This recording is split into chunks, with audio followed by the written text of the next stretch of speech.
think of all the women that would have stopped at this point, and it's really imperative that you just push forward.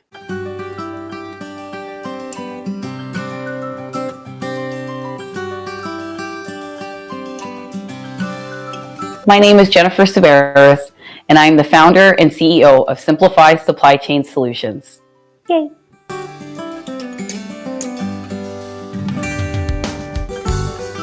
Oh, for me, you know what? A lot of people set out to become an entrepreneur. I really didn't. For me, it's like in the industry that I'm in, being transport and operations, there just wasn't really a lot of female representation in kind of manager roles and senior roles. So for me, that was a big one. I wanted to see that change. Yeah, so Simplify. So long story short, when I think with every company or every sector, there's always a lot of red tape. And I find that there's a lot of red tape in operations where things just kind of get held up. And it's like, at the end of the day with logistics, like we move things from point A to point B. And so I really wanted to simplify logistics and transportation. And so Simplify that's pretty much where it came from. And the symbol of Simplify is not a complete circle. And the point of that is that there's always room for improvement. And so, we want to simplify the process of getting your packages from point A to point B. And there's always room to grow as a company and just learning every day how we can do better.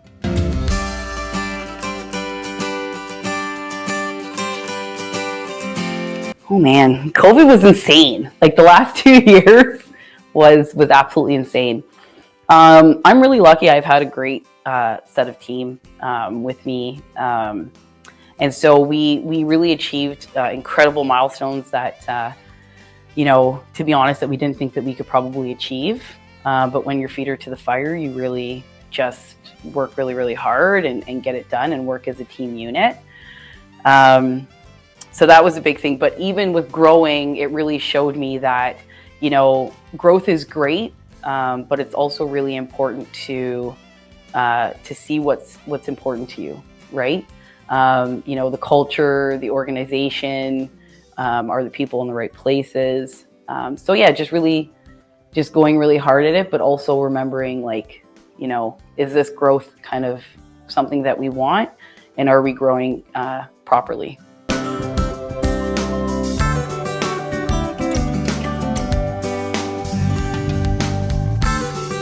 Well, for me, it was the Kitchener-Waterloo area has just been an area that I've always liked. There's a lot of great businesses here. I got involved with I was introduced with the KW Chamber, the Kitchener-Waterloo Chamber. And honestly, they've been so supportive of me and my business. And there was times where it was, I was just starting out as an entrepreneur and just coming to the peer-to-peers with the KW Chamber really made a huge difference. And I don't know, they've always just accepted me. I found that any business kind of opportunity that came along in the KW Chamber, they've always been very welcoming and inclusive. And I really like this area, and I think I'll continue to grow the business here.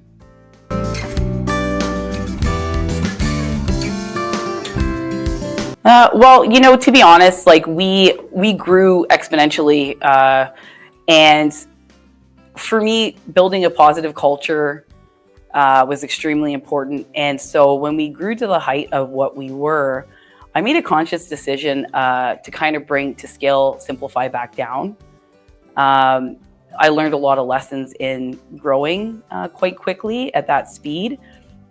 And for me, when we took the approach to kind of scale down, really focus on the culture, really focus on who we wanted as customers and who we wanted on our team, it was really important that I just kind of sat back and really thought about, what do I want for Simplify and what do I want to see? So first and foremost, everybody that works for Simplify is qualified. But at the same time, everybody that's at Simplify understands that there's no glass ceiling. And for me, building a proper culture with the right people is extremely important. I'm not perfect by any means, but I work towards that goal every day.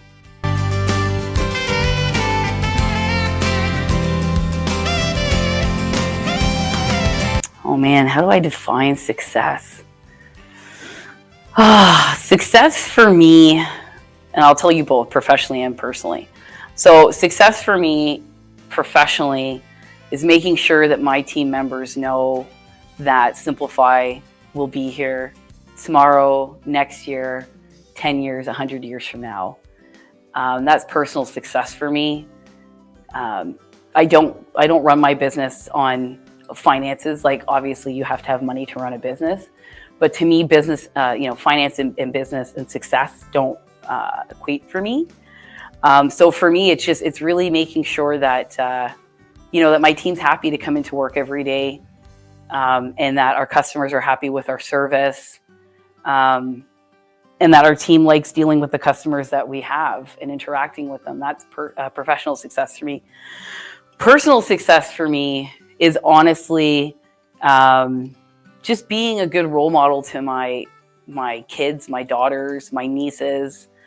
I take exceptional pride when my niece asked me to speak at her school. I can just, my nieces just think, and my daughter just thinks it's the coolest thing when I do speaking engagements and really talk about, or having the opportunity to talk about what it's like to be just a female entrepreneur. It seems like it might not be difficult, but it's a pretty crazy road. So to me, personal success is just making sure that the people that I love and respect are proud of what I'm doing every day. And buying bikes.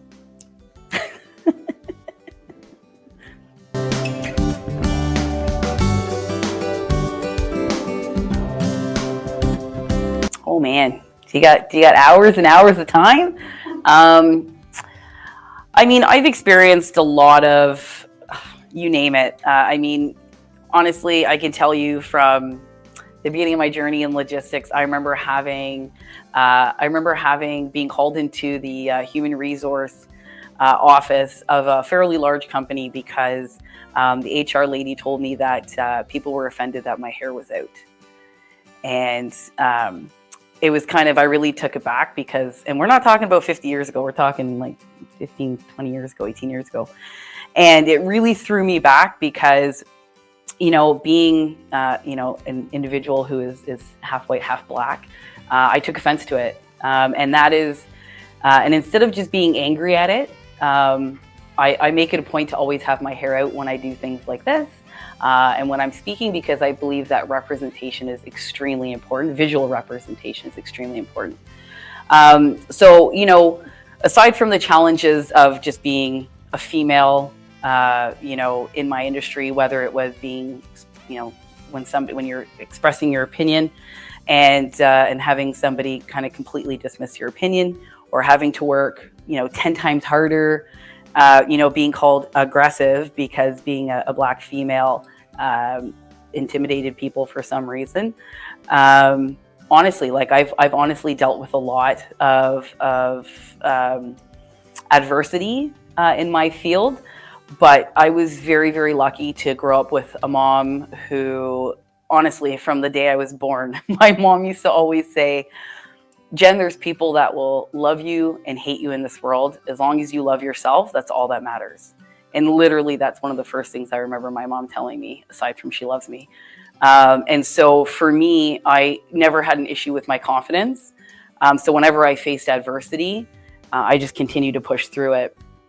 And somebody was asking me the other day, because I love motorcycles. So long story short, I grew up on motorcycles. I got my first dirt bike at 7, and my first street bike when I was 16. And I remember asking my dad a few years ago, why did he get me into motorcycles? I'm the youngest. I have older brothers that aren't into motorcycles. And I remember my dad looking at me, who's an engineer, and very dry sense of humor and just very to the book. And I remember my dad looking at me and he said, from when you were younger, I could tell that your personality was going to rub people the wrong way, but that you were going to do amazing things. And so I put you on a motorcycle because you're always going to fall, and it's really important to get back up. And one of the main rules in riding a motorcycle is you want to look where you want to go. So you don't look at necessarily your handlebars or your knees or your pegs or anything like that. You're looking, way out in front of where you want to go, and you're concentrating on that spot. And so I really took that as I kind of went into my career, I really took that as I just look where I want to go. And anytime I fall or take a slip, I just get back up, brush myself off, and continue to look in the direction that I need to be. So yeah, it really built resilience for all the stuff that I've dealt with in my career. It was a very long answer, I'm sorry. No, that's a great answer, thank you.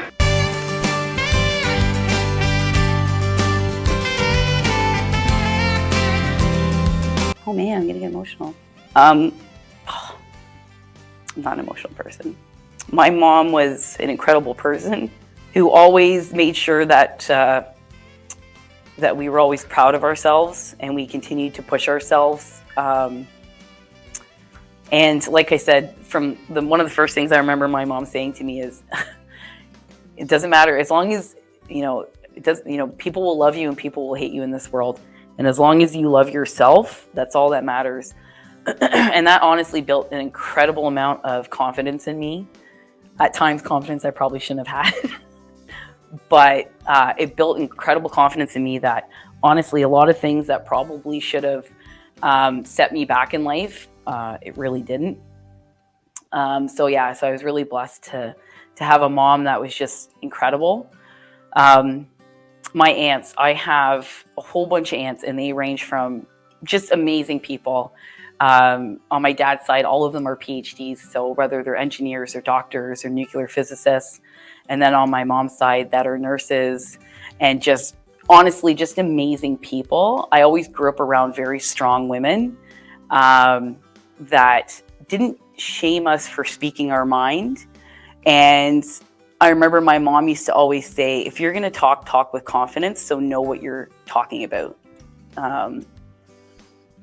And just the friends I have now, I mean, there's one in particular that, whether it's my best friend, who I'm honestly just so blessed for the people I have around me.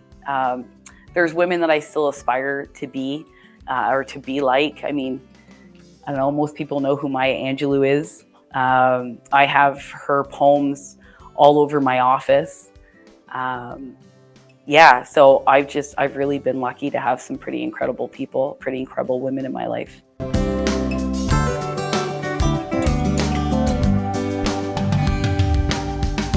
I can go for bike rides whenever I like. No, the best thing of running, honestly, is just honestly having an impact. And being able, because I run a successful business, I'm able to do things like this and be the visual representation that is so very important to me. It's making an impact on not just our local economy. It's helping business owners get their packages to where they want to be. It's growing a positive culture. And it's just really cool to have your business. I mean, there's times where when I started Simplify, where I was like, I remember in the very beginning, I was like, this is going to be easy. I'll get a customer, no problem. Yeah, it took me almost 2 years to get a paying customer. And I gave myself 2 years. So when we got close to that 2-year mark, I was like, what did I do? So it's incredible, right? Just to continue to focus and to continue to build a company where people want to come and work with you and build on just a positive culture. And I'm really happy.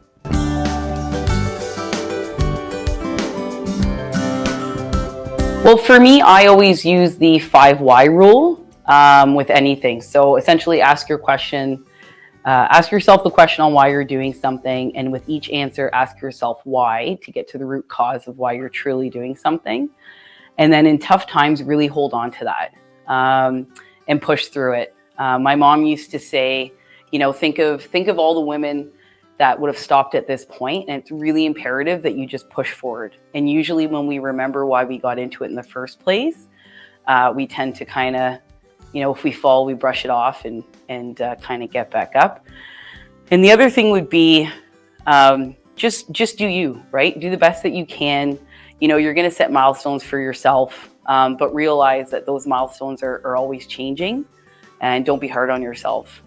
Being an entrepreneur is extremely difficult, and you're just doing the best you can every day. So have some grace with yourself.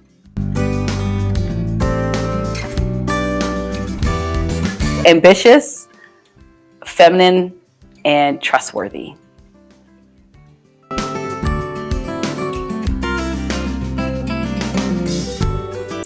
I don't know. You're going to have to ask me that in about 50 years.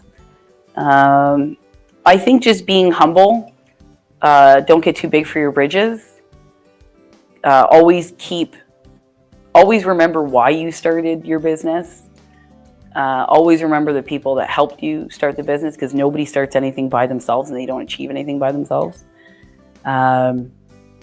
So for me, I don't know, like I've only, Simplify's been around for 10 years next year. I would just say, honestly, for success, it's just having the right team members. As founders and owners, we give a strategy of where we'd like to be, but at the end of the day, without your team, you're not anything. Well, I think being confident in the product or service that you have, being genuine. People can sense when you're not genuine about something. I think, and just putting yourself into it. Once you get out of your head and you just, if something is intimidating you, then you should do it over and over and over again until it feels comfortable to you. And then you should go find the next thing that makes you feel uncomfortable.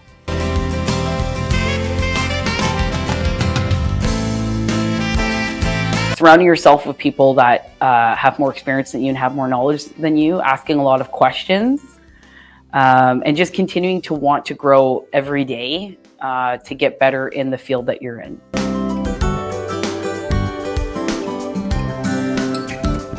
Yeah, I think this is a great series. And it highlights it really highlights people that, that are in the community. And that I think are still very relatable. Do you know what I mean? And I think if that, because I've seen speakers where it's like, to me, I'm like, this is like, it's not even. Like you're not right? You know what I mean? Yeah. So I think it's really, I'm not saying I'm perfect by any means, but I'm just saying like, it's nice to do this and highlight that stuff, so.